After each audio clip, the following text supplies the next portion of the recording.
সেটাও কিন্তু চর্বিযুক্ত হয়, আবার যদি মাটন ধরি সেটাও চর্বিযুক্ত হয়। যখনই চর্বিযুক্ত খাবার হয়ে যাবে তখনই সেটা এলডিএল এর পরিমাণ বাড়িয়ে দেবে, মানে লো ডেন্সিটি লিপোপ্রোটিনের পরিমাণ বাড়িয়ে দেবে, তাহলে আমাদের কোলেস্টেরল হাই হয়ে যাবে।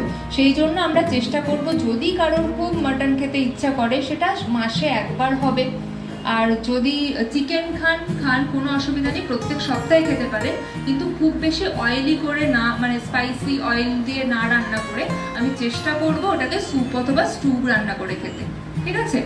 আর মাছের পরিমাণ আমি খাবারে বাড়িয়ে দেবো। মাছে হচ্ছে এইচডিএল আছে, মানে ওমেগা 3 ফ্যাটি অ্যাসিড আছে, যেটা আমাদের হার্ট ব্রেন দুটোকেই রক্ষা করে, এইচডিএল এর পরিমাণ বাড়ায়। তো সেই জন্য যদি দেখা যায় 200 গ্রাম মাছ পার ডে আমি যদি খেতে পারি তাহলে খুব ভালো হয়।